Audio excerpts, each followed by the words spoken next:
Para mí, ser de Ciencias Sociales de la PUC creo que tiene un sello bien distintivo, no solo en el entorno laboral, sino en general en la formación académica, formación social y formación humana. El sello de Ciencias Sociales de la PUC tiene que ser eso, que construyamos un espacio democrático, justo internamente, para proyectarlo hacia el país.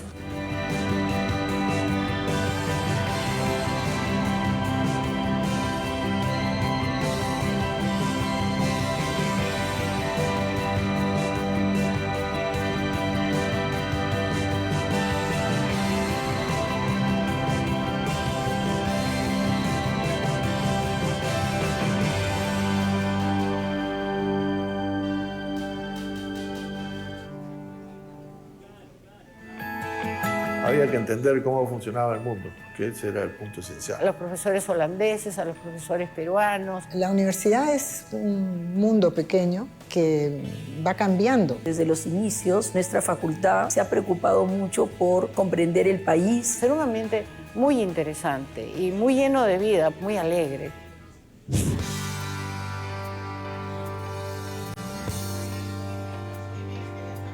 La Facultad de Ciencias Sociales es uno de los principales centros de generación de pensamiento del país. Es una facultad que crece, tengo una sensación de mucha familiaridad, de que he estado acá gran parte de mi vida, buscando contribuir siempre al desarrollo del país. La interacción con los estudiantes es básica. La Biblioteca de Sociales da un valor agregado en la formación de los estudiantes, pero también en el desarrollo de investigación de los docentes. Tu formación en términos de formulación de preguntas y teorías que te permiten responder preguntas.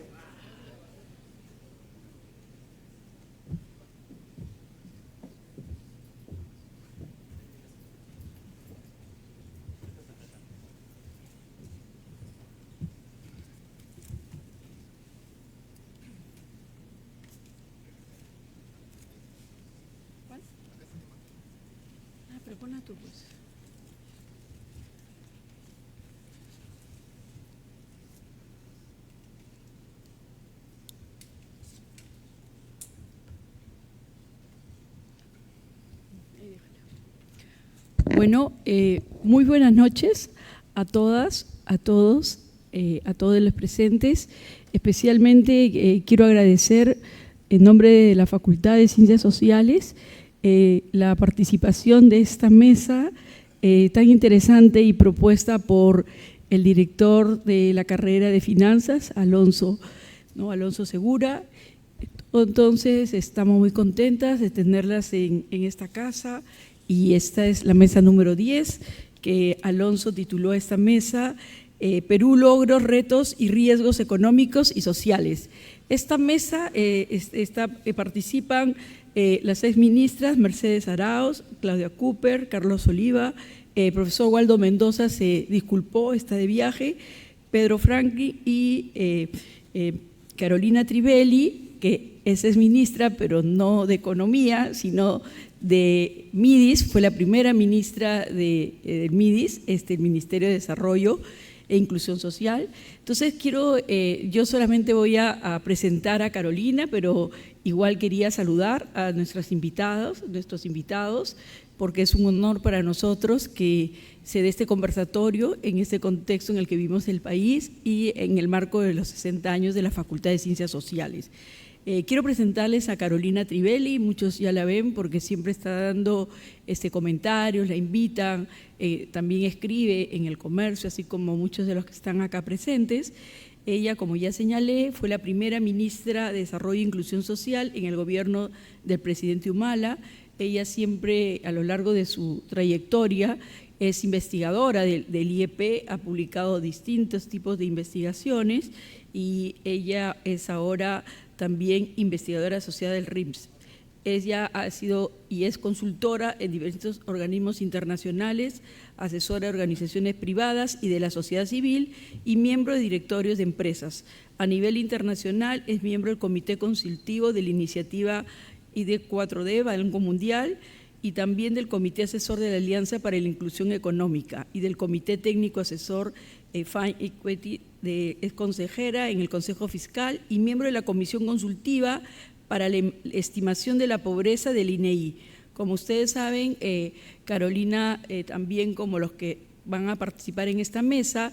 Cuenta con una amplia trayectoria que ya ha sido señalada por mí a grandes rasgos. Solamente quiero decirles que Carolina Trivelli estudió economía acá, esta es su casa, es magíster en economía agraria por Penn State University. Entonces la dejo a Carolina, quien ha tenido si quieren, la deferencia va a conducir esta mesa. ¿Sí? Carolina, te dejo. Recibimos con un fuerte aplauso, eso sí, a todos nuestros invitados. Gracias, Fanny. Buenas tardes, buenas noches con todos y todas. Un gusto estar aquí. Aunque estudié aquí, este edificio todavía me impresiona un poco, no me hallo. Bueno, tenemos efectivamente un panel muy interesante con exministros y ministras del MEF. Y vamos a conversar justamente a partir de su experiencia y de su paso por el MEF, cómo enfrentaron ese desafío y cómo que compartan con nosotros un poco de el desafío que es ser ministro de Economía y Finanzas en un país como el Perú en muy distintos momentos, ¿no? Cada uno de ellos ha enfrentado coyunturas muy diversas. Voy a presentar rápidamente a nuestros invitados. Primero, Mercedes Araoz, fue ministra de Economía y Finanzas en el segundo gobierno del presidente García. Además, ha sido vicepresidenta durante el gobierno de Pedro Pablo Kuczynski y congresista de la República. Ha ocupado otros cargos ministeriales como presidenta del Consejo de Ministros y ministra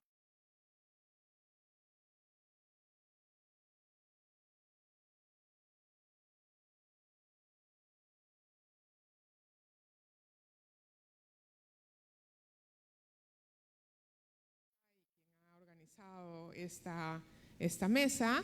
Fue ministro de Economía y Finanzas en el gobierno del presidente Humala. Actualmente es director de la especialidad de Finanzas de la Pontificia Universidad Católica del Perú y es presidente actual del Consejo Fiscal y cofundador de Hacer Perú. Claudia Cooper fue ministra de Economía y Finanzas en el gobierno del presidente Kuczynski. Actualmente es vicepresidenta de Sostenibilidad y Asuntos Externos de la compañía minera Antamina y miembro del directorio de Bacus. Ha sido miembro también del Consejo Fiscal y ha sido presidenta del directorio de la Bolsa de Valores de Lima, directora de COFIDE, del Fondo del Seguro de Depósito y de la Superintendencia de Mercado de Valores. Bien recorrida, la doctora. Carlos Oliva fue ministro de Economía y Finanzas en el gobierno del presidente Vizcarra. Actualmente es director del Banco Central de Reserva. Ha sido viceministro de Hacienda y presidente del Consejo Fiscal hasta hace muy poquito. Además, ha sido miembro del directorio de CEPLAN, de COFIDE y del Banco de la Nación. Waldo no nos acompaña porque está de viaje, sus disculpas. Y Pedro Franque fue ministro de Economía y Finanzas en el gobierno del presidente Castillo. Es profesor principal de la Pontificia Universidad Católica del Perú, donde enseña e investiga desde hace más de 2 décadas. Ha sido director ejecutivo de FUNCODES, presidente de Foro Salud, presidente de CISOL, Hospitales de la Solidaridad de la Municipalidad de Lima, y gerente de Salud. Así que tenemos un panel muy diverso y yo quisiera comenzar pidiéndoles a cada uno una primera ronda en la que compartan con el auditorio cuáles consideran, a la luz del tiempo que ha pasado además, como los logros del gobierno en el que les tocó estar en el MEF y cuál fue el rol que tuvieron ustedes que jugar desde el MEF, que jugó el MEF para esos logros. Entonces, quizá vamos en cronológico inicial, Meche, que es la más antigua. En el MEF. Adelante, Meche.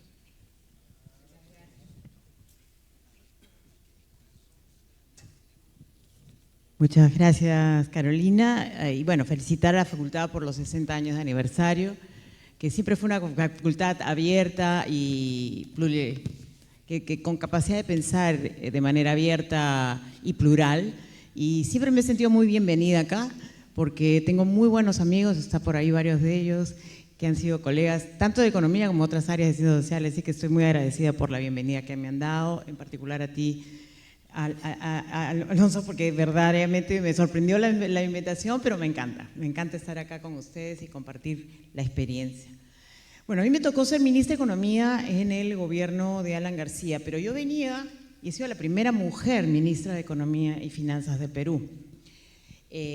Cosa que fue bien difícil porque también los sesgos con respecto al tema de género se dieron en el momento que yo asumí ese cargo, ¿no? Felizmente lo pudimos superar rápidamente y avanzamos en las tareas que nos encomendaron. Pero también sirvió mucho el hecho que yo venía de otros ministerios. Yo había hecho una carrera en el Ministerio de Comercio, Industria y Turismo bastante larga y también en Produce. O sea, la experiencia de estar en los otros ministerios me dio una visión un poquito más amplia. Creo que el ministerio siempre fue crucial y debería seguir siendo crucial para el manejo de la economía de nuestro país, no solamente desde una perspectiva financiera, como es el lado de Hacienda, digamos, sino con una perspectiva de políticas públicas de largo plazo, o sea, por lo que llamamos economía propiamente dicha. Y fue un buen acompañante en el proceso de tener los acuerdos de libre comercio. Los acuerdos de libre comercio que abarcaron una multitud de temas. Yo no solo me fijé en tener el acuerdo de libre comercio con los Estados Unidos, sino realmente amplié la cartera de acuerdos de comercio, pero conté siempre con el apoyo de los ministros de Economía para poder lograr hacer las reformas de fondo que se querían de hacer. Inclusive algunas que están diciendo que no las hice. Yo hice buena parte de la reforma de un error que se cometió en el gobierno, de hacer una reforma en la política con respecto a la parte forestal, y fui yo la que pedí, junto con el ministro de Ambiente, hacer las reformas, porque había sido de una decisión del Ministerio de Agricultura errada, y nosotros fuimos los que elegimos, hay que corregirlo, y lo llevamos al Congreso para hacer un cambio y mejorarlo. O sea que, por si acaso, a los señores que están equivocados y no están informados, les informo cómo fueron las cosas en su momento. Hicimos muchas cosas a partir de ese esfuerzo, porque teníamos una mirada de equipo, que también es algo que le falta muchas veces a algunos gobiernos, de mirarse como un equipo integral para lograr objetivos económicos concretos, por ejemplo, reducción de pobreza, poder generar más empleo, generar mayor inversión privada y crecer, porque una economía que crece, es cierto, a Perú le tocó en el gobierno de Alan García un periodo de muy buenos precios, pero con muy buenos precios otros países no redujeron pobreza. En cambio, Perú sí lo logró y de manera importante. ¿Por qué? Porque hicimos política pública para avanzar en esa línea, ¿no? Los acuerdos comerciales fueron una forma de acercarnos al mundo, atraer inversión extranjera, generar mayores oportunidades de negocio, pero no fueron los únicos. Nos dedicamos a hacer proyectos de inversión muy importantes que impulsaban también la inversión pública y de APPs, ¿no? De acuerdos donde pudiéramos estar participando con el sector privado, compartiendo riesgos, pero sacamos los proyectos con la prontitud y la necesidad y la urgencia que había para poder justamente desarrollar el país. Yo creo que fue un muy buen periodo económico y creo que como tal nos permitió pues ampliar una gama de temas. Ampliamos, por ejemplo, el hecho de tener un nuevo Ministerio del Ambiente y un Ministerio de Cultura, que si bien no eran mandatos del TLC, nos ampliaba la posibilidad de incorporar políticas alrededor de temas como el manejo de la atención a las poblaciones indígenas, como es el tema de un buen manejo ambiental,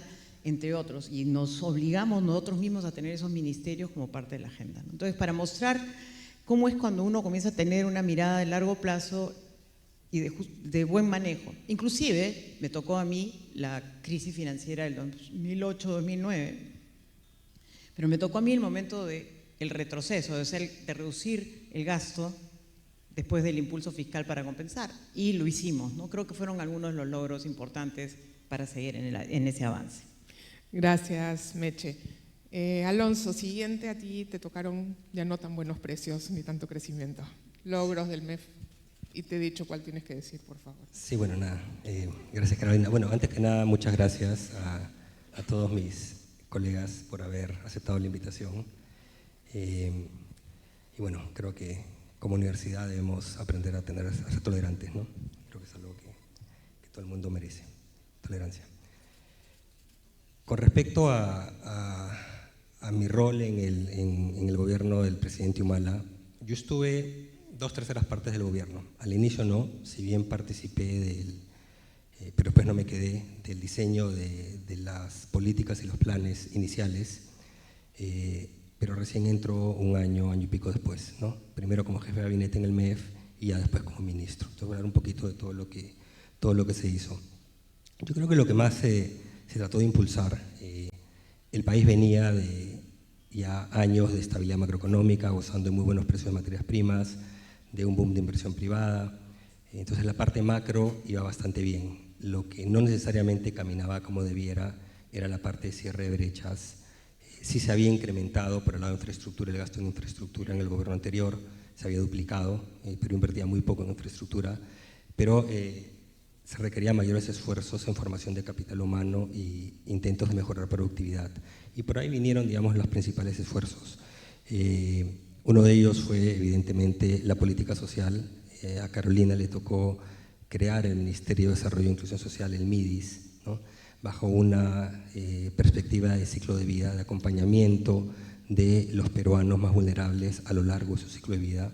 Se articularon algunos programas que ya existían, pero se crearon nuevos programas de manera técnica, ¿no?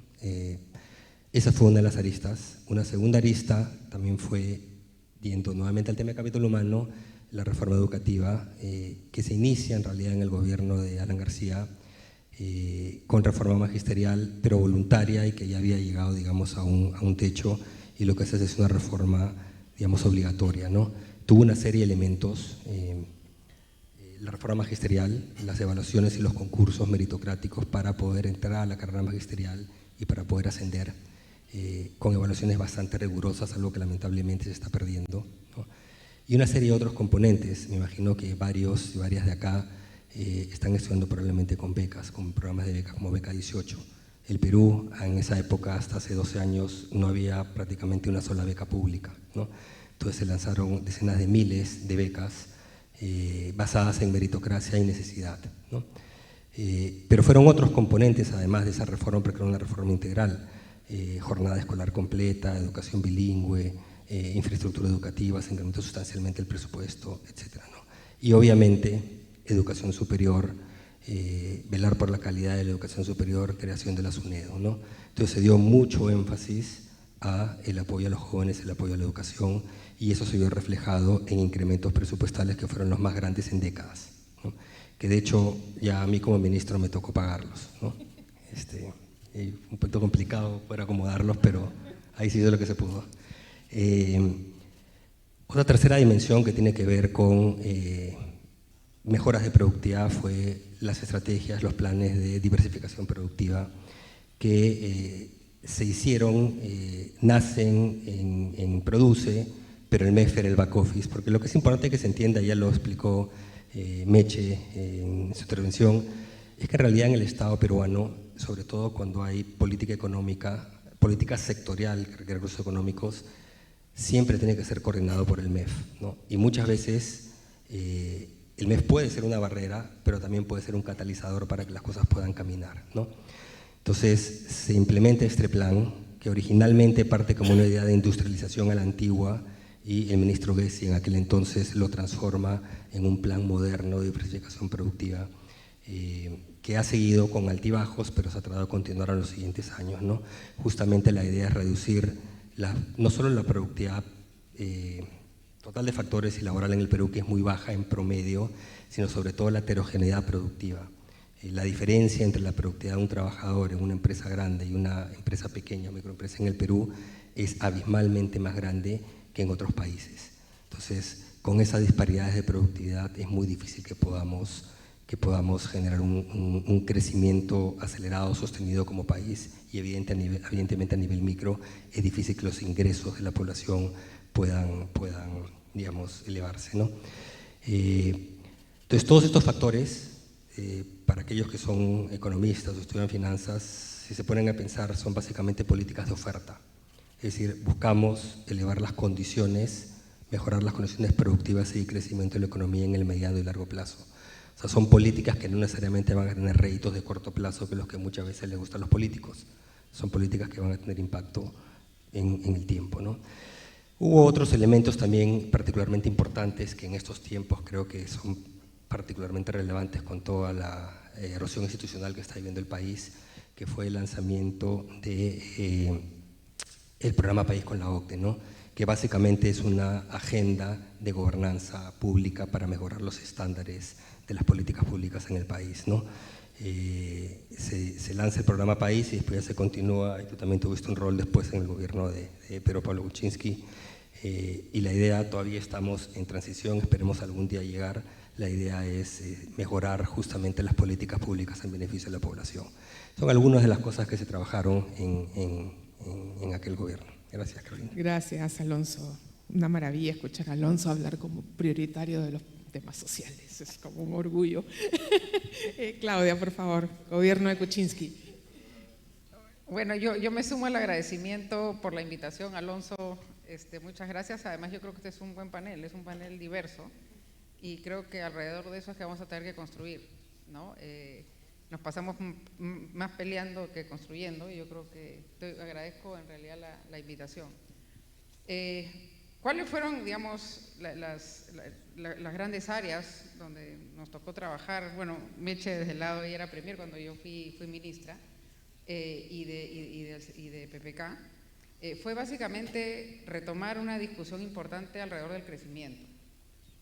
Para nosotros, en realidad, y para mí es algo en lo que yo de alguna manera coincido plenamente, es que del crecimiento salen los recursos para financiar cualquier futuro para este país. Seguir extrayendo a lo que ya hay, creo no es sostenible en algún momento y yo creo que varias economías de América Latina nos han demostrado que tenemos que crear valor y de empezar a redistribuir de manera justa ese valor. De esa manera, esa discusión alrededor del crecimiento nos obligó a pensar, y ahora que acá Alonso hablaba, en que teníamos que fortalecer no solamente la institución pública, que es el Estado, al cual todos criticamos muchas veces, sino también al propio sector privado. Cuando nos tocó tratar de reandar la economía, mejorando la institucionalidad estatal, nos tocó además el estallido del abajato, lo cual nos decía que teníamos políticas corporativas que teníamos que mejorar, y empezar a acelerar nuestro ingreso no solo a la OCDE, sino a las políticas ESG de las empresas grandes. Y entonces teníamos que conseguir que las empresas grandes crezcan de manera sostenible, teniendo una gobernanza y una integridad que les permitiera no terminar colapsando por algún problema de integridad, tener problemas ambientales y sociales que les permitan vivir una realidad ciudadana. En eso hicimos algunas reformas siguiendo lo que había dejado el gobierno anterior en el tema de la OCDE, en temas de intercambio de información, por ejemplo, se sacaron las normas que implementaban ese tema y conseguir que el sector corporativo pague los impuestos que tiene que pagar sin perder competitividad. Ese era el equilibrio que teníamos que mantener y sacamos varias normas de ese tipo. También teníamos que restituir, gracias al estallido del abajato, que no solo fue el Perú, fue un cáncer que estuvo en general en toda América Latina, nos tocó restituir todo el sistema de inversión pública, sobre todo lo que eran las asociaciones público-privadas, etcétera. Para restituir eso, nos tocó tratar, ahí sí, de generar un consenso político para poder resolver ese problema sin quemar a todo el sector productivo formal del Perú, sobre todo en el sector construcción. Y no dar paso a un poco a lo que vivimos ahora, ¿no? Es decir, una rotura total de institucionalidad donde el sector informal un poco trata de ganar espacios. La idea es fortalecer era fortalecer a las empresas que fueran sostenibles, que comulgaran con criterios ESG, que quisieran crecer sosteniblemente, ¿no es cierto? Y más bien castigar a aquellas que no lo hicieran, incorporando a un sector empresarial no formal dentro de un ámbito formal. Tratamos de alinear con el Congreso la norma que nos permitiera no quemar al sector formal, pero sí allanar el camino para que eso no volviera a ocurrir. En resumen, la idea nuestra fue tratar de retomar el crecimiento con estándares, ¿no es cierto?, de sostenibilidad y en el marco de una consolidación fiscal. No fue fácil. Y para eso consideramos que el sector minero era primordial. El sector minero tiene, tiene un vínculo con el país muy importante, es básicamente el sector que puede financiar el futuro de este país, es el que más rápido lo puede hacer, y de alguna manera tiene que hacerlo de forma sostenible, tiene que poder relacionarse bien con el medio ambiente, con las comunidades que tiene al costado y con políticas de integridad y de pago de impuestos que sea también sostenible. Creo que el gobierno nuestro sentó las bases para eso, es lo que tratamos de hacer, y las normas que tratamos de sacar fueron esas. Empoderar a un sector formal de la economía, hacerlo más inclusivo, más grande, y básicamente empoderando al sector privado y retomando crecimiento sin cuestionar, consolidando el tema fiscal. No hay forma de crecer si uno no tiene las finanzas por lo menos controladas. Hablaremos de la fiscalidad en la siguiente ronda. Carlos.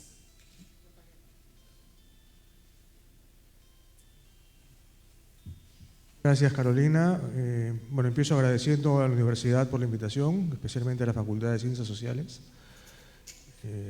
No sé si es la tercera o cuarta vez que vengo a la Universidad Católica, yo no vengo muy seguido acá, pero en todo caso estoy muy agradecido por esta buena idea que ha tenido Alonso y poder compartirles algunas ideas también generales en línea con lo que han venido comentando. Pero antes quisiera empezar un poco también por mi propia historia, que al final marca lo que hice en el ministerio, ¿no? Yo empecé a trabajar en el sector público peruano en el 2011 como viceministro de Hacienda, cuando empezó el gobierno de Humala. Es más, Alonso iba a ser el viceministro de Hacienda, pero por algún motivo no quiso, y quedé yo ahí de reemplazante y estuve 4 años ahí, ¿no? Alonso después fue mi jefe, fue ministro, trabajamos juntos por casi un año. Y eso es una escuela única, ser viceministro de Hacienda realmente, y por tanto tiempo. Fue una escuela única que después me sirvió para aplicar algunos de los conocimientos que había logrado ya siendo ministro, ¿no? Y sobre todo, pues, esta necesidad de ser prudente desde el punto de vista fiscal y también todo el manejo político que hay detrás de estos cargos que son tan importantes. Cuando yo entro a ser ministro, yo reemplazo a David Tuesta. Si se acuerdan, cuando renuncia Pedro Pablo Kuczynski, entra Vizcarra naturalmente y él nombra a David Tuesta de ministro, y David solamente dura 2 meses, y después me llaman a mí y yo lo reemplazo y me quedo casi 1 año y medio, ¿no? Entonces, es súper importante, antes de hablar, digamos, de las cosas que uno hace, ver el entorno en el cual uno se desenvuelve, ¿no? Seguramente si yo hubiera entrado en otras circunstancias, con otros presidentes, quizás hubiera actuado distinto. Entonces, uno tiene de alguna manera que combinar el conocimiento, la experiencia que tiene, la visión que tiene del país y adecuarse a la realidad política que uno está viviendo. Yo cuando entro al ministerio voy a la juramentación y yo no conocía absolutamente a nadie de los ministros. Eso también es importante, ¿no? Hay equipos que entran desde el inicio, consolidados, y yo caí del cielo porque, bueno, David se fue rápidamente y tuve que empezar a conocer a mis compañeros de carpeta, y ese proceso, digamos, no es trivial, porque cada ministro, pues obviamente se siente también con todo el empoderamiento del cargo y quieren hacer muchas cosas y al final, como ustedes saben, pues la plata no alcanza para todo. Yendo ya a las cosas que me tocó hacer y dada este preámbulo, yo sentí que era necesario encaminar y dar una visión conjunta de lo que se quería hacer. Porque básicamente cuando entra Vizcarra era otro gobierno, ¿no? Casi nadie, bueno, ninguno de los ministros que estaba, entre los que estaba Claudia, se quedó. Vizcarra llama, digamos, a su propio equipo y la gran pregunta es, ¿y este señor va a seguir el plan de PPK? ¿Va a hacer algo distinto? ¿Qué va a hacer? quién es, para empezar, porque Vizcarra pues, había sido ministro de Transporte, pero realmente muy poca gente lo conocía. Entonces nos propusimos desde el MEF trabajar una especie de mini plan de gobierno que en ese momento tuvo la cara de lo que era una política de competitividad. Y al mes siguiente de entrar empezamos todo el proceso de armar una política de competitividad que sea producto del diálogo. Y estuvimos 6 meses dialogando, publicamos para comentarios, etcétera, sacamos una política de competitividad y después un plan de competitividad, ¿no? Todo ese proceso nos duró 1 año, porque hubo más de 300 reuniones, digamos, para poder llegar a hacer ese plan. Y básicamente lo que se quería era eso, tratar de generar algún tipo de institucionalidad acordada con distintos actores para que sea un plan de gobierno y que en mi deseo que ese plan perdure por muchos años, ¿no? Porque al final los ministros íbamos a cambiar, los presidentes iban a cambiar y era importante tener una hoja de ruta hacia dónde queremos ir. Obviamente cada ministro, cada presidente que llega pues siempre le pone su énfasis, pero necesitamos, y creo que todavía necesitamos como país, ver hacia dónde estamos yendo. Y eso es muy importante para las expectativas, ¿no? Entonces trabajamos eso en el camino y como parte del plan de competitividad sacamos también el plan de infraestructura, que también yo creo que fue una muy buena idea. Fue el primer plan de infraestructura que se hizo para ordenar, para priorizar y sobre todo para tener claridad sobre qué se puede hacer, porque el MEF al final era el que lo firmaba, ¿no? Y si el MEF está diciendo este es el plan es porque hay plata para hacerlo, no es simplemente una lista de buenos deseos. Entonces, era importante tener ese plan de infraestructura aprobado también por el Consejo de Ministros, etc. Entonces trabajamos mucho en crear este ambiente para aumentar el PBI potencial del país, ¿no? Algunos de los logros, bueno, del gobierno en general, fue concretar un par de grandes proyectos que son los que necesitamos en el país, ¿no? En el año 2019 se concretó el puerto de Chancay, ¿no? Que dentro de poco se va a inaugurar, ¿no? Estuvimos con varias reuniones con los dueños de Cosco, ¿no? Los representantes de Cosco, los chinos, y de Volcan, que nos explicaban todo lo que querían hacer, etcétera, y estuve pues ahí presente cuando se firmó el contrato, el convenio para empezar Chancay. Y el otro gran proyecto que fue Quellaveco, que es el último gran proyecto de $5.000 millones de inversión que ya está funcionando ahora, ¿no? Entonces sí se hicieron, digamos, se empezaron a sembrar las bases de estos grandes proyectos que desde entonces creo que no hemos tenido otro proyecto del tamaño de estos dos que yo les menciono, que entre los dos son $8.000 millones de inversiones, ¿no? Ahora aparentemente vamos a retomar alguna de estas cosas. Y después, bueno, ya en la parte del MEF en sí hubo una serie de normas que sacamos, de elementos que fueron súper importantes, y quizás para la próxima parte que vamos a hablar ya de temas fiscales les puedo mencionar algo de eso. Gracias, Carlos. Pedro, tú eres el más reciente. Gracias por la invitación.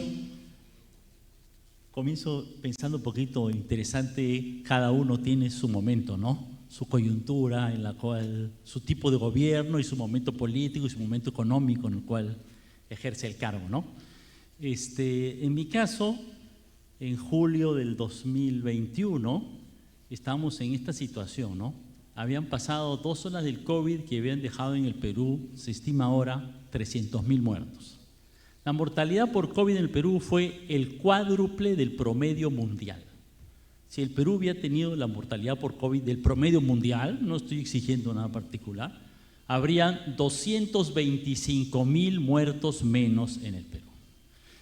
Pero para comentar la coyuntura, habían pasado 2 olas, pero para decirles con toda la verdad, yo y algunos más, y el ministro de Salud, nos comíamos las uñas de que viniera una tercera ola, igual que la primera y la segunda, ¿no? Porque iba a ser no solo tremendo desde el punto de vista de la salud pública, sino de la economía y de la política, ¿no? Así que la verdad recuerdo que una de las primeras gestiones que hicimos antes de ser gobierno es nos comíamos tanto las uñas y no estábamos tan seguros de las vacunas que fuimos a visitar a la embajada china para que nos dijeran de verdad hay vacunas o no hay vacunas. En julio de ese año la vacunación en el Perú era el 14% de la población. O sea, en realidad había un avance, pero estábamos desprotegidos. El riesgo de una tercera ola era un riesgo real, ¿no? Y recuerdo que justamente como terminando su gestión, Waldo Mendoza, amigo que tuvimos la ventaja en ese momento, él dijo públicamente algo con el cual yo concordé, que dijo, la mejor política económica es la vacunación. Y yo estaba de acuerdo, digamos, ¿no?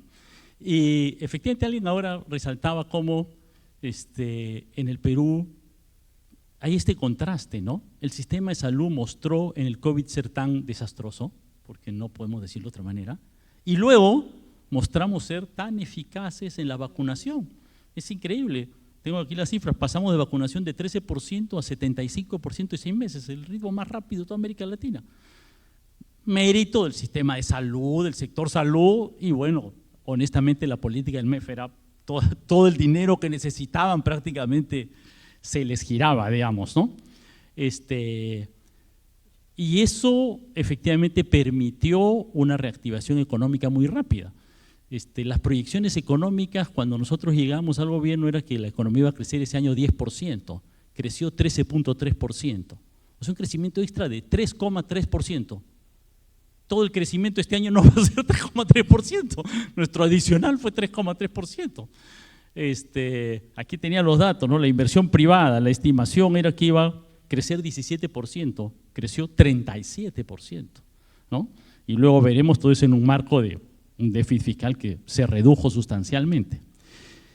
Y junto con esto, a mi juicio, el COVID mostró un enorme, no sé, lado débil, si se quiere, de lo que había pasado en el Perú, que era su lado de salud y social. Porque la tragedia del COVID fue en parte sanitaria, fue un sistema de salud muy malo, pero fue también la gente que porque tenía hambre salió a romper la cuarentena, la gente que salió caminando, los retornantes, porque tenían cómo vivir, no tenían cómo vivir, ¿no? Mostró que nuestro sistema de salud y de protección social y la desigualdad era muy grande, ¿no? Y yo, aquí hay grandes debates de política económica que hemos tenido aquí con los colegas, pero yo ya en esa época en el COVID era de los que decían necesitamos un bono universal, el bono focalizado no funciona. Y entonces llegando al gobierno aplicamos el bono universal que se llamó el bono Yanapay. Hice una investigación hace unos meses sobre el tema, entonces el bono anterior había llegado al 38, 40% de la población, nuestro bono llegó al 74% de la población, que ya es una cantidad bastante significativa, digamos, ¿no? El 74% de los pobres, ¿no? Y esto me plantea, aquí es como un gran tema, ¿no? Un tema de política económica en el cual hay que discutirlo, digamos, ¿no es cierto? Hay que tener responsabilidad fiscal y eso seguramente lo vamos a discutir más adelante, pero como todos saben, yo soy un convencido de que hace falta un rol mucho más importante del Estado en la salud y en la protección social, ¿no? En hacer algo para la gente pobre, digamos, ¿no es cierto? En resolver los temas de pobreza. Es un tema complejo y los temas de diversificación productiva son parte de la alternativa, a mi juicio. Yo ahí seguí mucho el camino que inició Alonso con Piero Gessi, soy un convencido de las mesas ejecutivas, impulsamos, tratamos de sacar nuevas, ¿no? Me parece que es un camino importante, pero creo que el tema de la redistribución pública, ¿no? De un Estado que dé realmente salud, educación, ¿no? Que promueva la seguridad alimentaria en el Perú, a mí me parece que es fundamental. Creo que las cifras muestran una gran pobreza y una gran desigualdad, pero creo que también hay un equilibrio político, hay una ciudadanía que lo demanda, hay una democracia que lo demanda. Ese es mi convencimiento, ¿no? Y creo que en esa parte aportamos en lo inmediato con este refuerzo a la vacunación, con este apoyo al bono, y la otra parte en realidad que propusimos fue una reforma tributaria. Y yo ahí creo que fue un éxito haberla propuesto. Como ustedes saben, la reforma tributaria no salió, el Congreso no lo quiso, digamos, ¿no es cierto? Y mi punto de vista hasta cuando me quedé, hasta cuando fue esa derrota en realidad, era, bueno, no importa, la seguiremos peleando, digamos, ¿no? Porque había mecanismos legales para hacerlo, ¿no? pero sigo pensando que es un tema, ¿no? Que no se logró, pero creo que es un tema esencial. Es un tema en el cual le hace hoy mucho al equilibrio político que tenemos, que seguramente discutiremos ahora, ¿no? El tema fiscal ahorita está, me parece, álgido y, bueno, ya hablaremos más adelante sobre eso. Gracias. Gracias, Pedro, gracias a todos. Creo que todos han coincidido en un conjunto de ideas que me parece bien interesantes sobre el rol del MEF, ¿no? La primera es la preocupación no solo por la política estrictamente del MEF, sino por esta relación con políticas sectoriales, ¿no? Particulares, sean del lado social, sean del lado productivo, como parte del quehacer del MEF, ¿no? Y por eso su rol articulador. Pero la segunda cosa que todos han mencionado es esta preocupación por objetivos más de mediano y largo plazo, y no solamente por el objetivo de política económica inmediato que le puede dar réditos, digamos, al MEF en el corto plazo. Dos temas adicionales que han mencionado varios de ustedes que me parece que es importante siempre resaltar. Uno es qué útil es llegar al MEF habiendo estado en otros puestos del aparato público, en particular habiendo pasado por Hacienda, ¿no? Lo que hace que el MEF sea muy Hacienda, como fue la gestión de Carlos, así con un sello de Hacienda, pero claramente eso agrega unas capacidades muy valiosas para una gestión más efectiva. Y lo segundo, una cosa que mencionó Carlos, que pocas veces se menciona, es la importancia de quiénes son los otros ministros, ¿no? Porque el ministro del MEF tiene que tener un grupo de ministros con el que pueda trabajar. Y eso muchas veces se piensa que los gabinetes son la suma de unos individuos expertos en su tema, cuando en realidad, además de ser expertos en su tema, tienen que tener algunos consensos para lograr que esas políticas sectoriales que el MEF puede potenciar o detener, digamos, sean efectivas. Entonces creo que ahí hay unas ideas interesantes. Pero la segunda ronda de preguntas que quería hacerles tiene que ver con lo que mencionaba Claudia, ¿no? La importancia de los temas fiscales. No se puede hacer política económica, no se pueden impulsar prioridades, no se pueden atender necesidades claramente identificadas si no tenemos recursos, ¿no? Si las cuentas no están claras. Entonces, quisiera que compartan con quienes nos acompañan en materia fiscal ¿qué pasó en sus gestiones? ¿Qué cosa creen que fue un aporte? Y cómo eso contribuyó a esta historia de fortaleza fiscal que tiene el Perú, que como siempre decimos, aún conserva, muy deterioradas, pero aún conservamos una fortaleza fiscal, aunque en una película un poco terrorífica de deterioro, ¿no? En la que venimos de mucha fortaleza fiscal y ahora tenemos una fortaleza fiscal más débil. Entonces quisiera quizá comenzar con Carlos y con Alonso, presidentes del Consejo Fiscal, y después darle la palabra a los otros tres exministros. Gracias. Sí, definitivamente una de las funciones principales del ministro de Economía es, digamos, velar por la sostenibilidad fiscal, ¿no? Lo cual es fácil decirlo, pero a la hora de la hora es complicadísimo, porque por un lado tienes las grandes necesidades que tenemos en el país, de todo tipo, ¿no? Desde gasto corriente hasta gasto operativo, que es parte del gasto corriente, el mantenimiento y el gasto de inversión, ¿no? Las brechas que tenemos que cerrar son enormes. Entonces, por un lado tienes esa gran presión y por supuesto tienes a todos los ministros ahí pidiendo plata por aquí, plata por allá, qué sé yo. Pero por otro lado tienes que ser responsable, ¿no? O sea, uno no puede pues que el corazón dejar que el corazón te venza y darle todo a todo el mundo para que en 3 años estemos quebrados, ¿no? Lo mismo que podría pasar con cualquiera de nosotros, digamos, cuando nos falta plata, pues tenemos que ajustarnos, ¿no? Entonces, realmente lograr ese equilibrio no es nada fácil. Al mismo tiempo, hay que reconocer que hay mucho espacio para trabajar tanto la parte de los ingresos como la parte de los gastos. Y por el lado del ingreso, a mí sí me tocó implementar una reforma tributaria en su momento, principalmente con facultades delegadas, porque definitivamente digamos, el incumplimiento que tenemos en el país es súper alto, tanto del IGB como del impuesto a la renta, ¿no? El primero 30%, el segundo 50%. Entonces implementamos una reforma tributaria que tuvo a la elusión tributaria como probablemente su piedra angular, ¿no? Pudimos sacar la norma antielusiva después de grandes discusiones, digamos, sobre todo con el Congreso, a pesar de que eran facultades delegadas, el Congreso después intentó eliminar esa norma. Felizmente eso no se hizo y hasta ahora se mantiene.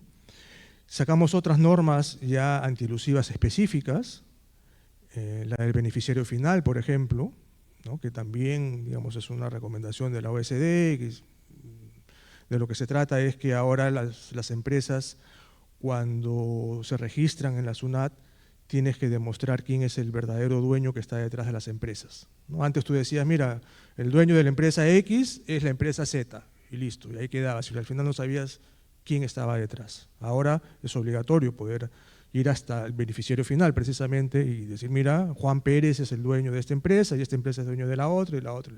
Entonces hay una serie de normas que se hicieron que quizás es un poco árido discutirlas, pero sí se hizo todo un esfuerzo por mejorar esa parte tributaria. Y por el lado del gasto también intentamos hacer una serie de elementos utilizando el presupuesto por resultados, que es una herramienta muy poderosa, pero que lamentablemente no se le da la importancia del caso. Sobre todo los ministros sectoriales no conocen mucho de lo que se trata, cuando realmente es una manera de ver si efectivamente lo que estamos gastando está en servicio de la población, ¿no? Y ahí también hicimos una serie de reformas, qué sé yo. Y la otra gran reforma que se hizo, que está vigente hasta ahora, es la administración financiera, que también es otro tema súper árido y que si ustedes no trabajan en el sector público probablemente les parezca medio chino, ¿no? Pero hicimos la reforma de los sistemas administrativos que maneja el MEF. Entre otras cosas creamos la rectoría del sistema de abastecimiento, ¿no? Que hasta ahora sigo pensando que es el gran obstáculo que tiene el Estado para gastar bien. Todo el sistema logístico del Estado sigue dando pena. Y eso lo puede cerciorar el MIDIS, por ejemplo, ¿no? Se compran las chispitas o el hierro para los niños y solamente el 20% de lo que compras le llega al niño. Todo se pierde en el camino. Los útiles escolares llegan en octubre, noviembre, cuando están terminando las clases. Las vacunas, los medicamentos se malogran en los almacenes no tienen ni siquiera un candado, se roban todo. Entonces hay todo un aspecto operativo que, digamos, reitero, si no trabajas en el Estado es bastante árido y nosotros intentamos darle a eso una rectoría y empezar a ordenar la casa porque digamos, todo está muy enfocado a veces en la inversión, ¿no? Que inviertes el 40%, el 80%, que el PIMI, qué sé yo. Pero realmente lo que llega más rápido al ciudadano es el gasto corriente, el gasto de mantenimiento, el gasto operativo. Esto que les digo, los útiles, las vacunas, los medicamentos, las chispitas, todo eso, digamos, es lo que le llega directamente al ciudadano y ahí seguimos estando recontrajalados. Entonces tratamos de darle todo un impulso a esa parte y por supuesto redondeando todo con sostenibilidad fiscal, ¿no? Pudimos reducir el déficit fiscal en su momento, llegamos a 1,6% en el 2019, que es la cifra más baja de los últimos 10 años por lo menos, ¿no? Gracias, Carlos. Alonso, tú eres presidente del Consejo Fiscal y creaste el Consejo Fiscal. A ver, ¿cómo es eso? Sí, muchas gracias. Sí, como bien han comentado antes varios acá en el panel, los momentos, las condiciones que te toca enfrentar marcan un poco la agenda a veces, ¿no? A veces quisieras hacer A, pero tienes que hacer B o C porque la situación lo requiere, ¿no? Yo diría que hubo dos grandes cosas que se hicieron. La primera ya la mencioné en parte en la primera ronda, que es se hizo una repriorización importante de la composición del presupuesto hacia un gasto que fuera más dirigido a formación de capital humano y temas de este tipo de educación, etcétera, ¿no? Pero y ahí viene el contexto. Es importante entender que eso se hace en un contexto de austeridad. ¿Por qué? Porque después de la crisis financiera, que fue un golpe severo, pero de entrada y salida, los precios de nuestras materias primas llegan a un pico en agosto del 2011, y de ahí tuvieron casi 5 años consecutivos de caída. No paraban de caer, y a mí me tocó la segunda mitad, cuando se acelera esa caída. De hecho, en mi primer mes como ministro, la cifra de crecimiento, si recuerdo bien, creo que fue 0.2, y era como que decías, bueno, ahora voy a empezar en rojo, ¿no? Entonces, la agenda era cómo haces para repriorizar un presupuesto, pero a su vez también implementar libro de texto, política contracíclica, ¿no? Y se implementó política contracíclica. Hay estudios que demuestran que durante esos años se implementó política contracíclica eficaz en el Perú. De hecho, ese fue el dato mensual, digamos, pero en ese año, el 2014, cuando entró, la economía creció 2.2, 2.3 creo, pero cuando nos fuimos en julio del 2016, la economía estaba a una tasa de crecimiento de 4.4 anualizada, ¿no? O sea, se logró que la economía salga. Obviamente no todo fue políticas públicas, ayudaron otros factores, pero digamos, se tenía que gestionar el corto plazo en términos de política macroeconómica, ¿no? Pero a su vez había otras preocupaciones, y las preocupaciones que venían del lado de, vienen cayendo los precios de materias primas por varios años, la recaudación tributaria, varios años también, sin esta reforma tributaria, etcétera. Las reformas tributarias en el Perú tienen la virtud de no ser muy exitosas en recaudar, ¿no?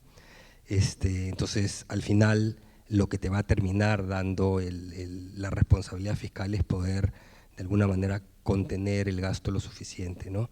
Es una tarea pendiente, se requieren reformas tributarias, pero digamos, por el gasto viene el esfuerzo. Pero lo otro era, veíamos que era necesario fortalecer el marco macrofiscal, ¿no? Actualizarlo, ¿no?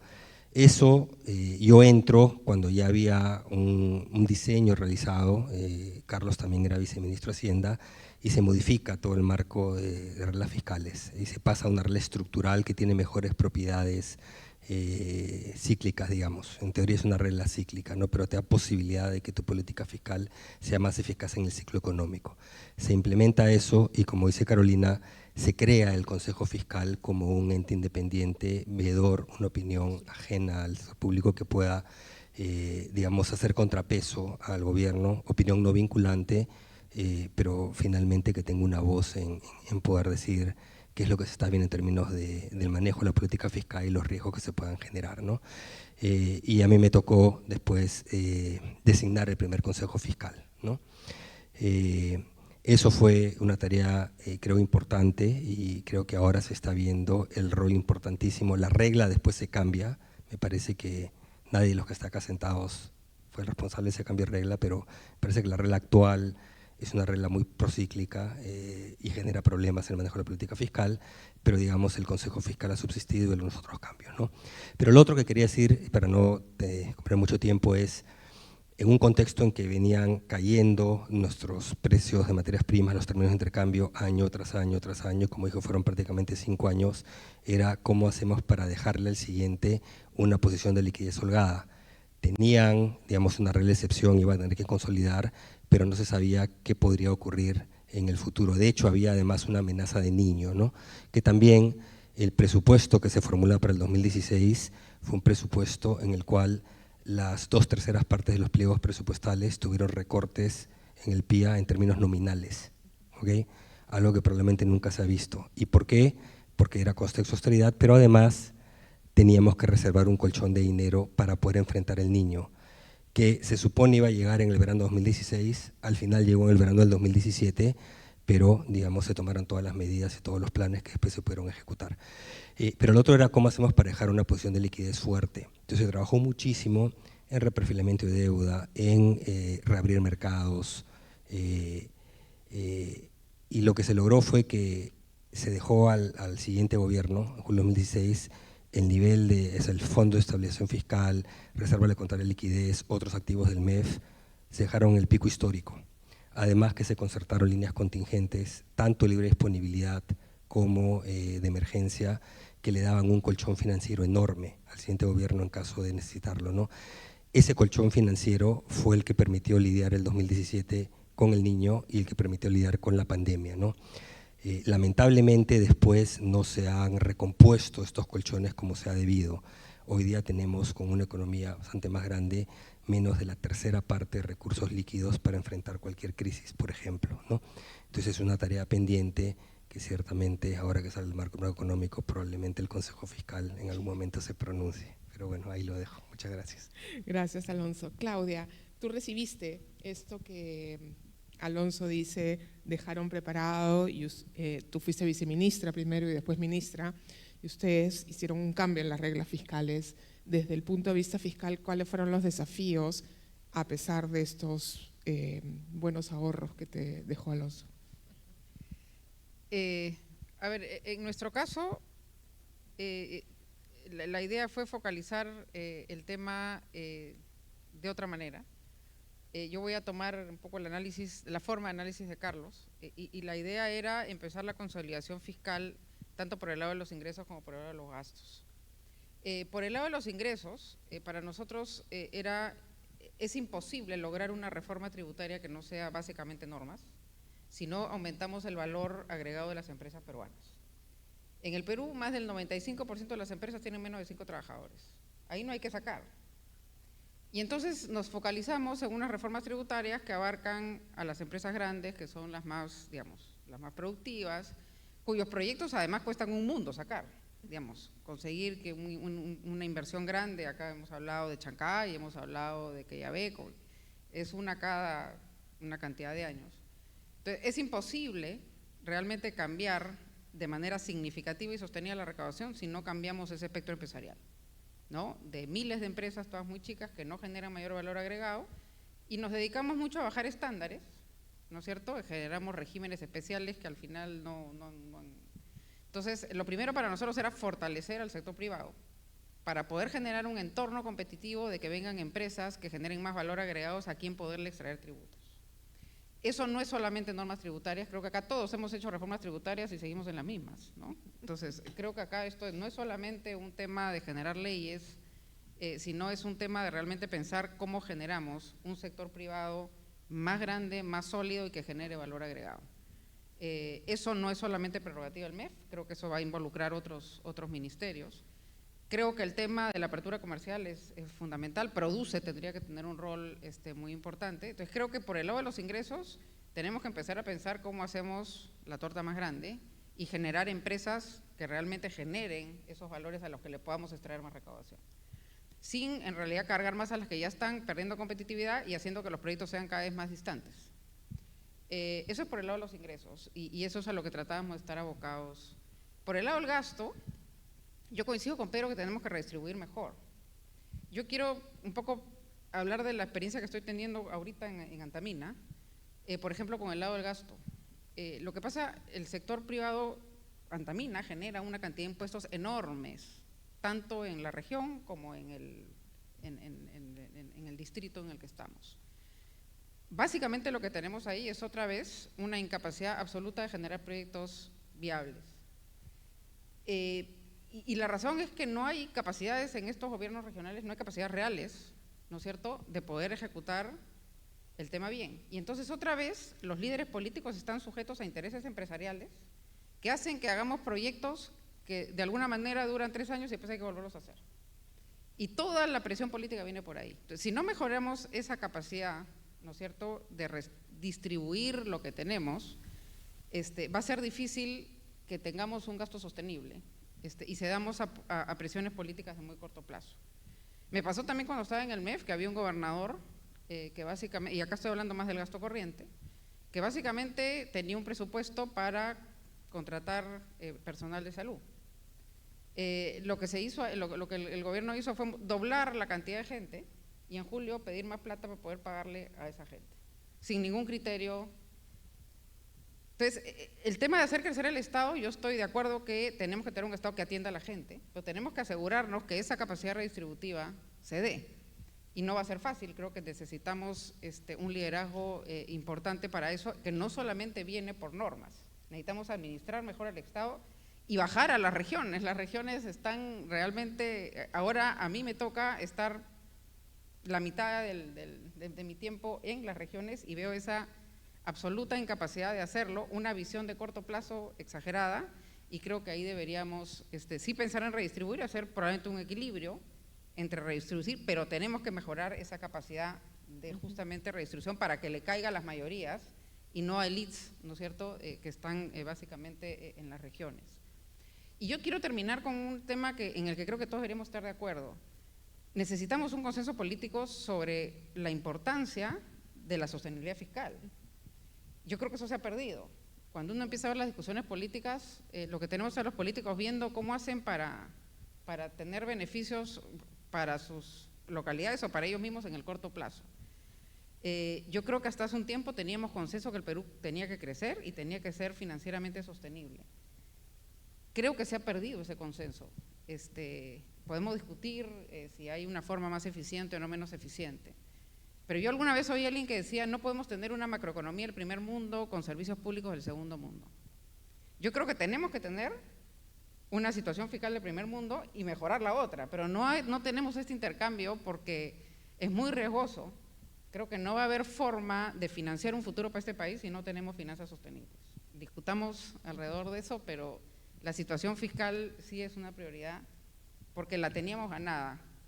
Una situación fiscal sólida permite precios bajos, permite tipo de cambio estable, que asegura un nivel de importaciones que nos permite consumir y nos permite tener inversiones de alguna manera sostenibles. Y nos permite planificar. Efectivamente. Mirar el futuro.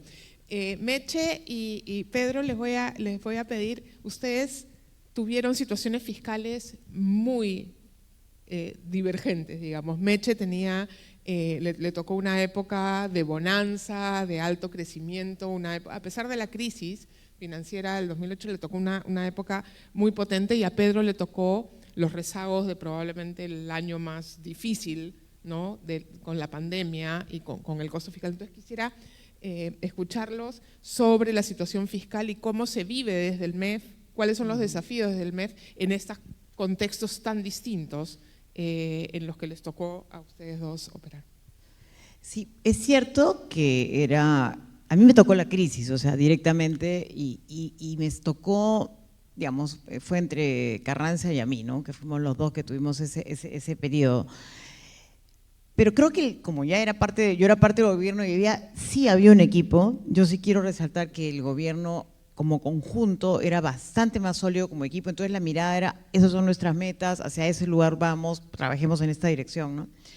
Podíamos consolidar muchas acciones, ¿no? Entonces, por ejemplo, cuando teníamos, en medio de la crisis, teníamos que hacer el impulso fiscal, pues escogíamos los mejores programas para poder llegar realmente a la población. Por ejemplo, yo estaba en Produce y comenzamos a trabajar todo lo que era compra MIPE, pero no un compra MIPE para, oye, ya puse la plata, no, trabajamos directamente en la capacitación de la gente, en la incorporación de la gente, inclusive para que comenzaran a pagar impuestos y vieran que era más económico para ellos pagar los impuestos con este sistema bien articulado que seguir en este modelo de informalidad.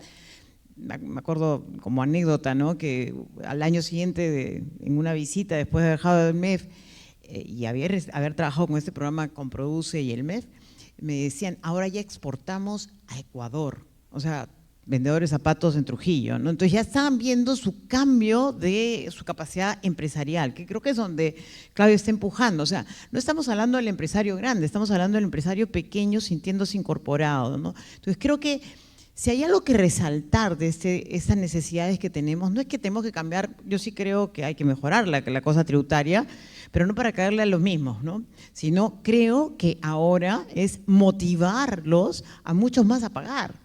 Pero por eso necesitamos hacer reformas microeconómicas, y ahí está el problema, nos hemos quedado en la superficie y la gestión pública, que está tan deteriorada, no atiende las necesidades. Bien lo mencionó hace un rato Carlos, cuando hablamos del tema de abastecimiento, o nos quedamos en el aire, o sea, la gente no recibe los bienes y servicios, estás con citas médicas en los hospitales de aquí a 6 meses, yo lo vi en lo personal con mi padre, ¿no? O sea, era casi imposible una atención médica.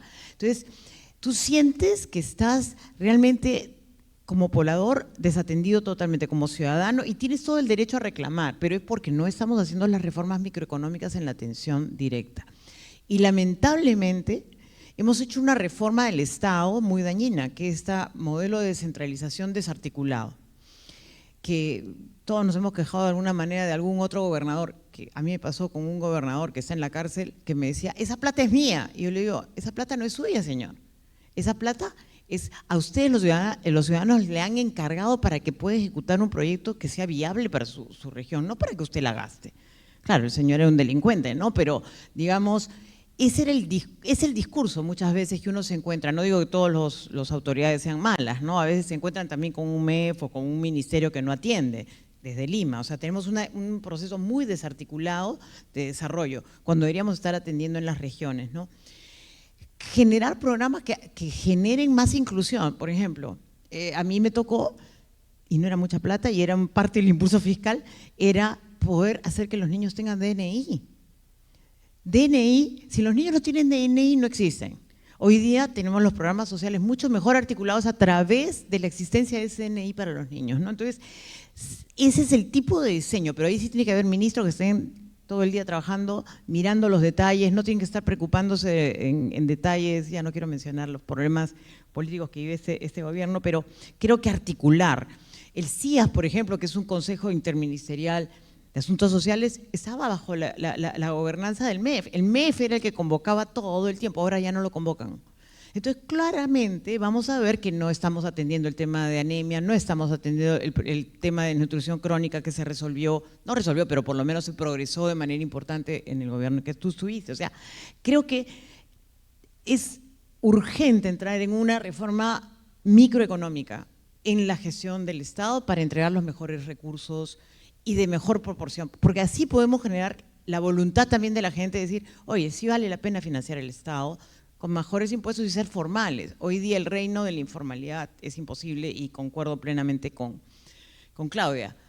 Es imposible crecer si nosotros y desarrollarnos, porque van de la mano, sin tener una consolidación fiscal y cumpliendo con elementos básicos de la Constitución, como el respeto de los contratos, por ejemplo. O sea, este es un problema ni de izquierdas ni de derechas, ¿eh? Este es un problema de populismos basados en hacer cosas que están fuera de la ley, y ahí estamos en peligro. Creo que tenemos que pensarnos como un país y ahí buscar los consensos de dónde nos desarrollamos. Lo microeconómico es urgente, lo macro bien consolidado y, por supuesto, atendiendo a las necesidades de la población.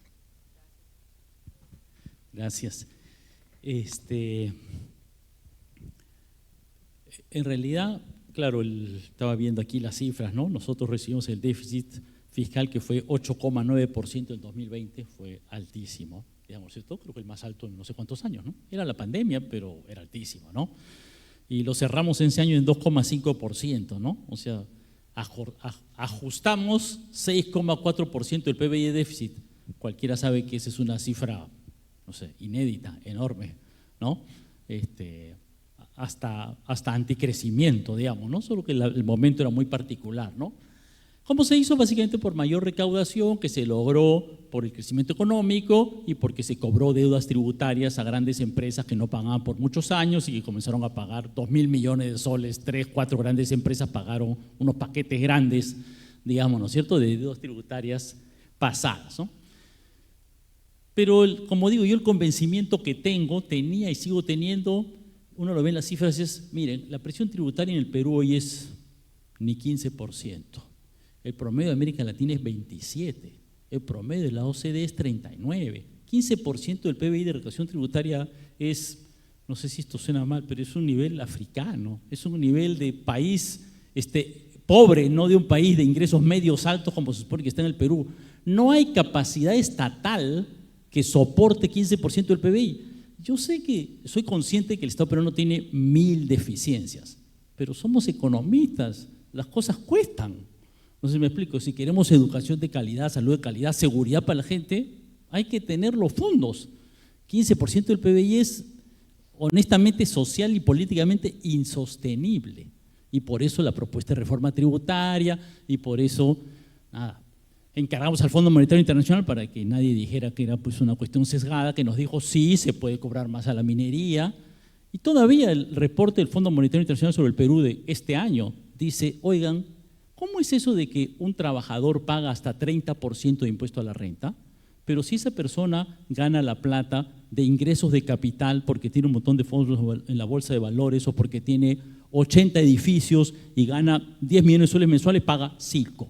El trabajador paga 30 y el que tiene un patrimonio enorme paga 5. ¿Cuál es la lógica de justicia detrás de esa situación? Que el que tiene un cuartito que calcula 1.000 soles mensuales paga 5%, el que tiene un mall completo a 10 millones de soles paga 5%. Eso no soporta ninguna idea de justicia tributaria, hasta el Fondo Monetario Internacional lo dice. Ahora, puestos hoy, este es el problema del pasado, pero puestos hoy yo creo que tenemos un problema mucho mayor, que es un problema político grande, que es, a mi juicio ya, la Constitución del 93, que yo he criticado muchas veces, pero tenía algunos elementos básicos, ya la cambiaron. El elemento muy claro, yo lo he escrito, es el artículo 79 de la Constitución, dice clarísimo, es como no hay forma de interpretar de otra manera. Los representantes ante el Congreso no tienen ni pueden tener iniciativa de gasto. ¿Qué ha dicho el Tribunal Constitucional? Ah, pero eso solo se aplica para este año, ¿eh? Sí pueden tenerlo para todos los años siguientes y para los siguientes 50 años, siempre y cuando no sea para este año. ¿Perdón? O sea, es absurdo, digamos, no hace falta ser jurista para darse cuenta del texto. Y eso tiene consecuencias porque el mismo tribunal, y aquí creo que todos coincidimos, aquí tenemos muchas diferencias, pero en esto creo que todos coincidimos, como perdonó 12.000 millones de soles a las grandes empresas de intereses tributarios, dando un incentivo, además generando un incentivo a que mejor no pagues ahora, paga después porque te conviene financieramente como gran empresa. Y entonces han desbancado honestamente al fisco peruano. Y por eso tenemos ahora 4% de déficit fiscal acumulado. La meta era 2%. La subieron, dijeron que le iban a subir a 2,5, la subieron a 2,8. Pero fíjense, cualquiera que conoce un poquito de cuentas fiscales sabe que si en julio estás en 4% de déficit, no hay forma que llegues a 2,8% a fin de año. Al revés, todos acá conocemos que el gasto público es mucho más grande en la segunda mitad del año. Entonces yo creo que la situación en realidad es bastante crítica porque hay un desbalance de poderes. Ahora gobierna el Congreso, no gobierna el Poder Ejecutivo. El ministro de Economía ya no es el que decide la política económica, es el Congreso. Y el Congreso, lamentablemente, uno pensaría, ¿por qué el Congreso no lo puede hacer bien? Porque son 8 grupos que tienen que ponerse de acuerdo y su forma de ponerse de acuerdo es yo te respaldo en tu ley para darle 500 millones de soles a este grupo y tú me respaldas en mi ley para darle 800 millones a este grupo y yo te respaldo a ti para que le des otros 300 millones a este grupo. Y así tenemos el déficit fiscal en el que estamos. Y entonces a mí me parece que tenemos un problema bien gordo que ninguno de nosotros hemos vivido, honestamente, que ya hay un desequilibrio de poderes muy grande y el Ministerio de Economía y Finanzas está en un poder. Pues aquí esta cuestión del equipo, éramos parte del Poder Ejecutivo. Hablábamos con el Congreso, tratábamos de llevarnos bien, de ver cómo se manejan las cosas, pero es parte de un equipo que tiene un poder, ¿no? Y ahorita me parece a mí que ese poder está inexistente y está puesto en un sitio donde no se va a manejar bien. A veces el poder puede estar en otro lado, pero creo que en este caso, en este Congreso y como estamos, está en un sitio que no se va a manejar bien. Ni en este ni en el siguiente Congreso, digamos, ¿no? Eso es lo que más me preocupa. Sin duda, y efectivamente, como decía Claudia, el reto principal aquí es recuperar el consenso de la importancia que tiene la sostenibilidad fiscal, porque sin esa no vamos a ir para ningún lado. Les han repartido unos papelitos por si alguien quiere hacer alguna pregunta a nuestros invitados. Y en los minutos que nos quedan, mientras vemos si es que hay alguna pregunta, les pediría una ronda muy rápida de si volvieran el tiempo atrás, ¿qué cosas no harían que hicieron? Pedro. Tenía mis notitas por acá, estamos avisados, ¿ah?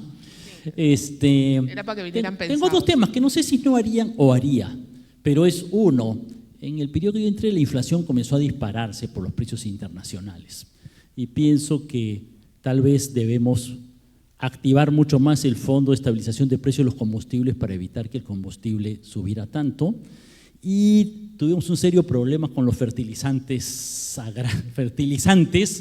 que en realidad había un problema bien difícil que es no había cómo hacerle llegar ayuda a la gente, porque no había ningún padrón ni ningún esquema en el Ministerio de Cultura para resolver el tema, pero sí creo que pudimos haber tenido más impulso, digamos, ¿no? Más fuerza en dar un poco más de ayuda a ese sector.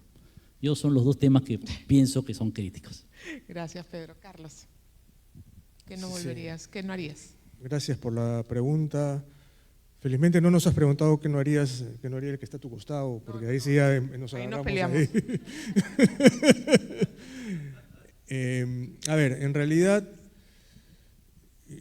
me vino a la mente lo que mencionó Alonso sobre la regla fiscal.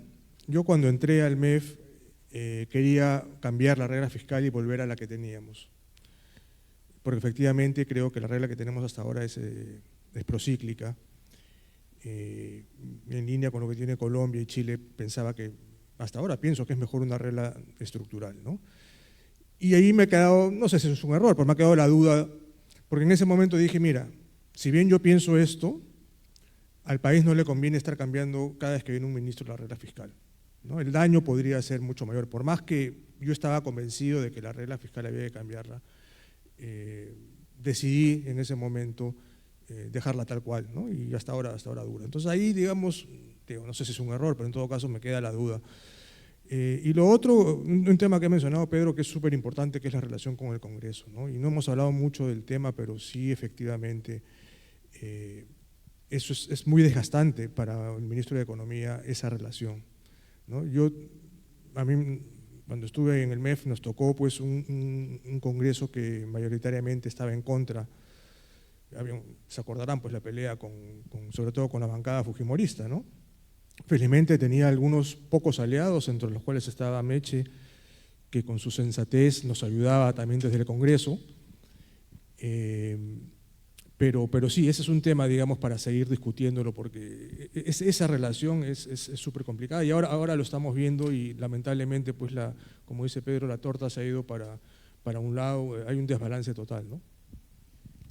Gracias, Carlos. Claudia. Bueno, ¿yo qué no haría?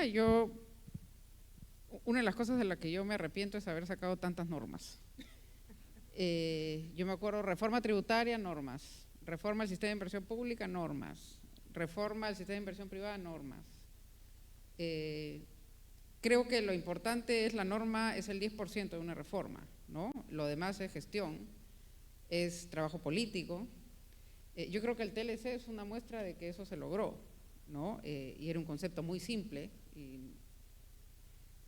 Yo me acuerdo, tuvimos que mandar una cantidad de normas, ¿no? Cuando recién llegamos y eran como 100, no sé cuántos decretos legislativos. Yo no haría ya eso.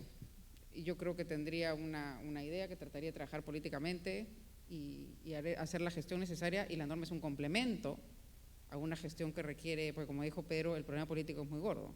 Ese trabajo político hay que hacerlo uno por uno y la norma complementa eso. Nunca vas a tener un país que se adapta a una norma. Es más, la norma tiene que ser algo que habilita la relación entre las personas. Gracias, Claudia. Alonso. Sí, voy a responder la pregunta de otra manera. ¿Qué cosas me hubiera gustado hacer? Creo que era imposible, ¿de acuerdo? Una reforma de centralización fiscal, ¿no? Se intentó, en realidad antes que yo sea ministro, cuando era jefe de gabinete, ahí también con Carlos, de ministro de Hacienda, estábamos preparando una reforma justamente del marco de centralización fiscal, de asignación de canon, etc. Pero justo viendo se aceleró la caída de precios de materias primas y ya no se pudo ni siquiera intentar, ¿no? Pero creo que eso es cada vez más importante en el país. No sé si en algún momento va a haber una ventana para poder aprobar algo de ese tipo, ¿no? Pero es un tema relevante.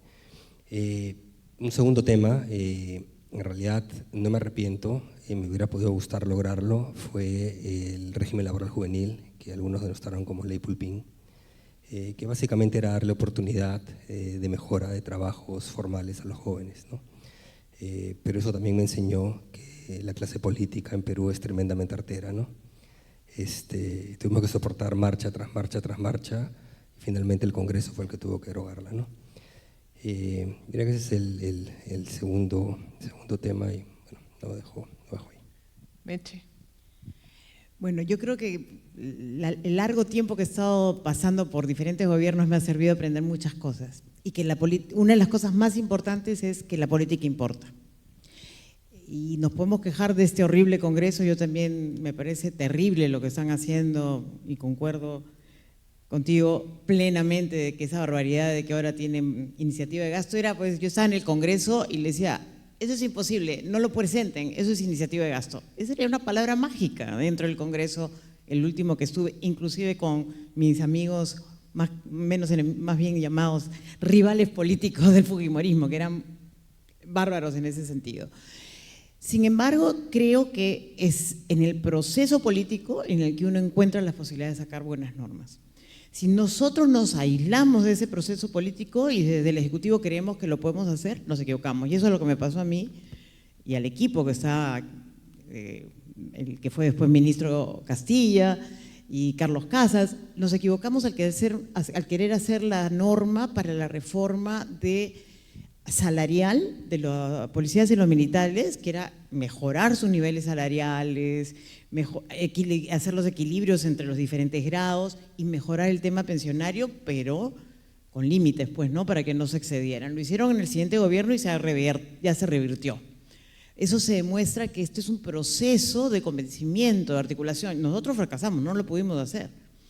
Y lo trataron de hacer, creo que en la época cuando ya estaba Luis Miguel, pero efectivamente tampoco funcionó. O sea, las resistencias son muy grandes y están en el Congreso. Entonces tienes que hablarlo, conseguirlo. Hemos logrado otras normas, cuando me ha tocado estar en el Congreso con Carlos Oliva, nos trabajamos a hacer estos temas del factoring y el pronto pago y lo empujamos y logramos tener como un buen convencimiento de la gente de lo que esto era bueno para ellos. Y convocamos a muchos actores políticos, no solamente al Congreso, sino a los actores privados, a la sociedad civil, y así se logran. Entonces creo que la creación de políticas públicas tiene que venir de la mano de un accionar político y para eso somos los ministros. Ese es nuestro trabajo. Gracias. Tenemos 5 preguntas y como ustedes son… No, Pedro comenzó. No, tú comenzaste, digo que Meche está diciendo que te estoy salteando, pero no te he salteado, tú comenzaste esa ronda. Tenemos 5 preguntas de los asistentes, así que le voy a dar una a cada uno a mi buen criterio. Ojalá que les guste la pregunta que les he elegido, pero comienzo con Claudia, con el tema del sector privado, ¿no? ¿Quién es ese sector privado que hay que empoderar, que hay que incluir, que hay que ayudar? Oye, el sector privado es enorme, ¿no? Creo que además no es homogéneo, creo que cada parte del sector privado tiene un rol que cumplir. Tenemos un sector privado grande, corporativo, al que tenemos que de alguna manera exigir una buena relación con la sociedad. Tenemos un sector empresarial mediano que hay que hacer crecer, porque es muy pequeño en el Perú. Y tenemos un sector emprendedor que es la gran mayoría, a la que tenemos que empezar a hacer desarrollar, y yo creo que nadie habla de eso. Hablamos del emprendedor peruano, efectivamente es un luchador, pero necesitamos tener un espectro empresarial distinto, ¿no? Con empresas más competitivas, con mayor valor agregado, y creo que ese sector privado en el Perú es el que va a generar el crecimiento y es el que va a generar transformaciones sociales importantes y sobre todo va a generar los recursos para poder generar políticas públicas ambiciosas. Una vez yo estaba, me acuerdo, inaugurando el año escolar y el presidente regional en ese momento eran gobernadores, ya no me acuerdo en ese momento, me habla, la plata es del MEF. Y digo, la plata no es del MEF, la plata de todos los que estamos aportando. Y que no solo son las empresas, cuando uno compra una gaseosa está pagando un montón de impuestos. Entonces, el dinero es de los peruanos en realidad. ¿Y quién lo genera? El sector privado. Tenemos que ser inteligentes y pensar en cómo hacemos un sector privado más competitivo. Y creo que esa discusión casi nunca se da. Todos discutimos cómo gastar y no discutimos cuál es la mejor manera de generar esa riqueza que va a permitir los ingresos para gastar. Gracias, Claudia. No, a Carlos se lo voy a pregunta para Carlos esta. Tiene que ver con la percepción de qué hacer con la economía informal, sobre qué cosas se puede hacer desde el sector público, desde el presupuesto, desde la acción del MEF para generar un proceso de formalización y cómo ampliar la base formal de la economía. Bueno, esa pregunta es dificilísima de contestar, la verdad, porque tiene demasiadas aristas, sin alusión al ministro, por si acaso. En realidad, no hay una bala de plata para el tema de la informalidad. Por un lado, yo creo que es muy importante que el gasto público sea legítimo. Si uno ve que se roban la plata, que gastan en tontería y media, digamos, eso le quita legitimidad al gasto público y por lo tanto, de alguna manera la gente dice, oye, me voy a sacrificar, voy a pagar impuestos, ¿para qué? ¿Para que este señor se robe la plata? Yo sé que es una manera, digamos, quizás no es muy técnica de pensar, pero la gente piensa así. Y eso es algo que tenemos que empezar a cambiar. Después hay aspectos laborales, hay aspectos tributarios, y sobre todo hay un tema de productividad muy grande que tiene que ver con la educación pública, ¿no? Entonces, sería iluso pensar que sacando una norma, estas que le gustan tanto a Claudia, podamos reducir la informalidad, no sé, de 70 a 60 porque salió la ley de no sé qué, ¿no? Entonces, realmente no es un tema trivial y hay que trabajarlo desde todas las aristas precisamente para poder tener algún tipo de impacto, ¿no? Esa es mi posición. Gracias, Carlos. Alonso, preguntan si podemos identificar algún patrón en la legislación económica de los últimos años que se haya roto, y creo que un buen ejemplo es los temas fiscales, o sea que ¿cómo se rompió y qué hacemos? Bueno, podemos identificar, creo que es más difícil identificar patrones que no se hayan roto a patrones que se hayan roto. Entonces la lista, bueno, voy a mencionar varias, ¿no? Me paras cuando se acabe el tiempo. Ya se dijo a nivel constitucional, ¿no? Artículo 69 de la Constitución dice: el Congreso no tiene iniciativa para crear ni aumentar gastos. Ojo, o sea, que está la partida, tampoco le puedo decir, le pongo un poquito más. Viene el Tribunal Constitucional e interpreta, pues, no sé, creo que no pasaron la pizza de comprensión lectora. Voy a hablar en términos de reglas fiscales, ¿no? Del marco fiscal. Hay, digamos, vulneraciones reiteradas, ¿no? Antes decíamos que este año, bueno, nadie cree que vamos a cumplir con la regla fiscal. Bueno, parece que una persona sí, que es el actual ministro de Economía, pues lo que he aclarado ayer. Vamos a ver. Pero lo que voy es que ha habido una serie de decisiones que se han tomado que deberían ceñirse a lo que mandan las reglas fiscales. Por ejemplo, si quieres modificar las reglas o las trayectorias, presenta un proyecto de ley que se discuta, se debata, pero como dijo Pedro, no, que hicieron, pidieron facultades delegadas, entonces las quisieron dar, se retiraron de las delegadas y de repente aparecen nuevamente en comisión permanente, ya no con 2.5, sino con 2.8, ¿no? Entonces, esa no es la manera en la que se debe manejar un país que es grado de inversión. Yo sé que no es muy popular el tema de las AFPs en el Perú, pero ya van no sé cuántos, 8 o 9 retiros, se ha pulverizado el ahorro a largo plazo del Perú, ¿de acuerdo? La CTS lo mismo, que era básicamente seguro de desempleo, también se ha pulverizado. Entonces, hemos hipotecado nuestro futuro porque, claro, se ha sostenido, ha contribuido a sostener el crecimiento de corto plazo, incluido este año, pero a costa de consumirte los activos futuros, ¿no? Y la verdad, con cero nivel de discusión. Mencionaba Meche el caso de las pensiones de militares y policías. Y en realidad se implementó la reforma del 2012, eliminando la cédula de vida de militares y policías. Ojo que las pensiones que tenían militares y policías eran de las más generosas en el Estado peruano.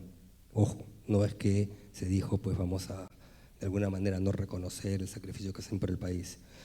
Pero ahí se ve la fragilidad institucional, que es lo que ocurre 12 años más tarde en este Congreso, se le ocurre a la Comisión de Defensa, donde hay exmilitares, modificarla.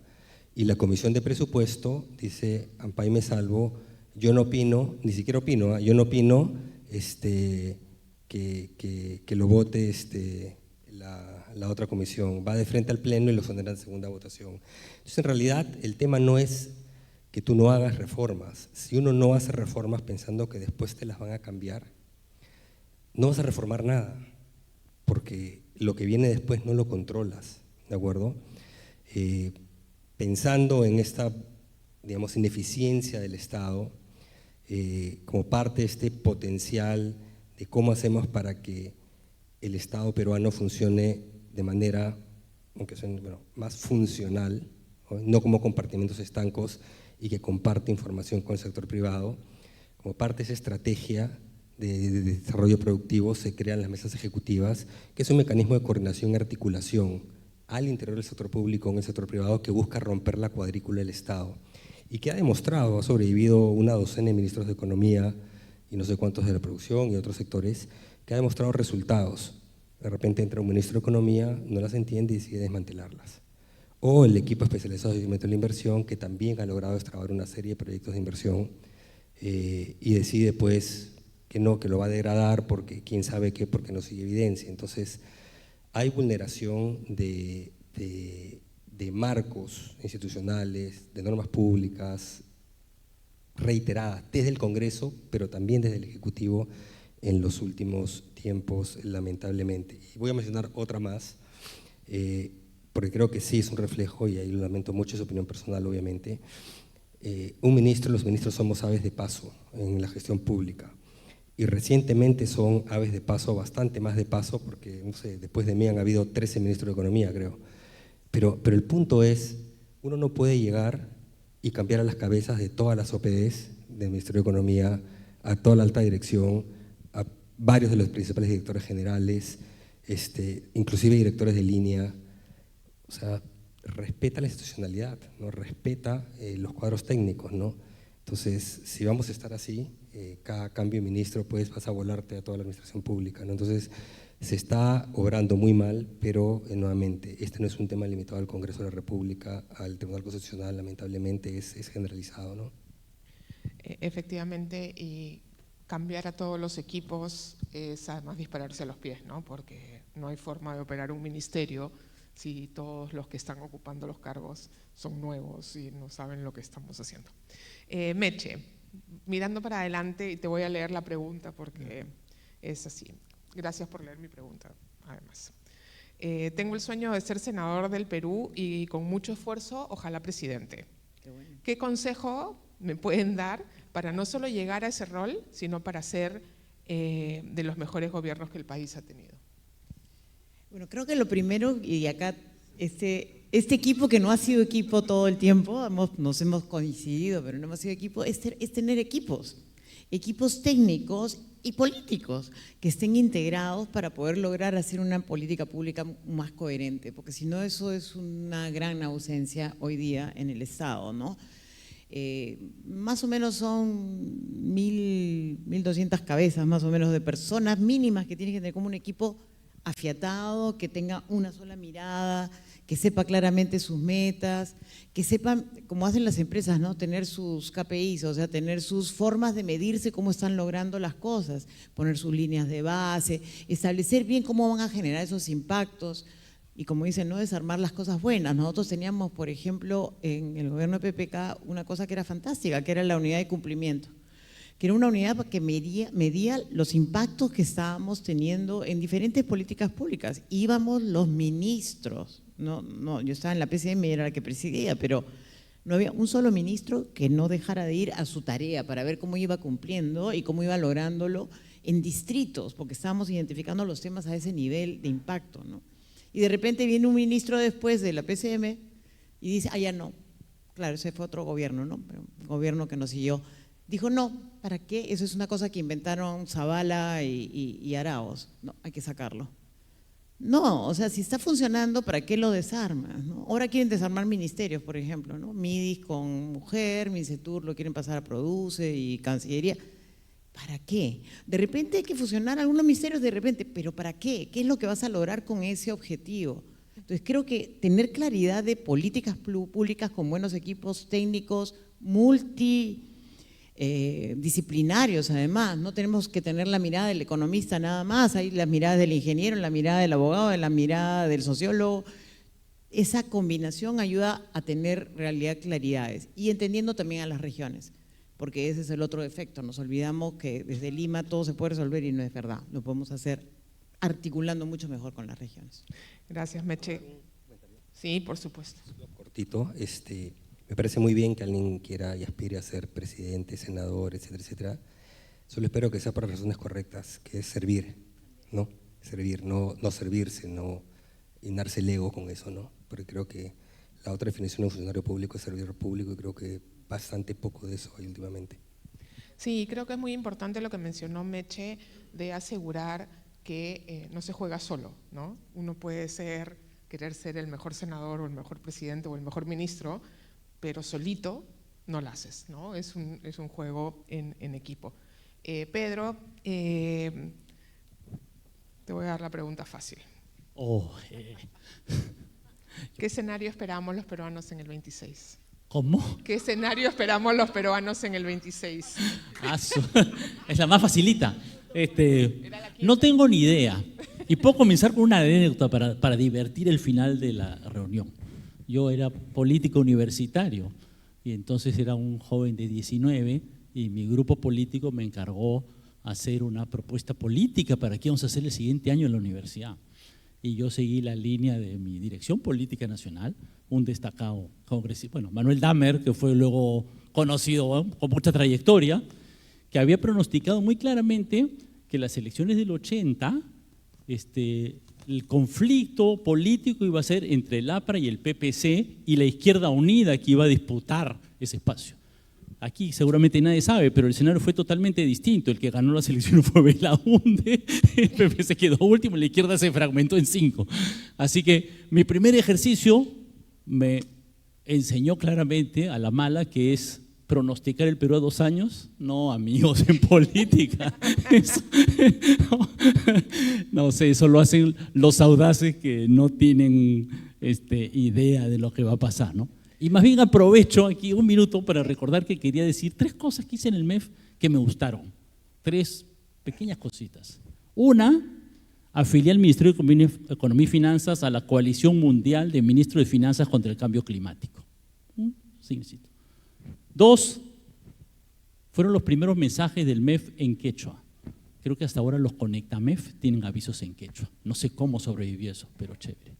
Y 3, reabrimos la negociación colectiva porque los trabajadores tienen derechos y yo creo que tienen derechos. Es decir, ahora los trabajadores del sector público negocian. Son 3 cosas como extrañas, distintas, que… Ya, dale.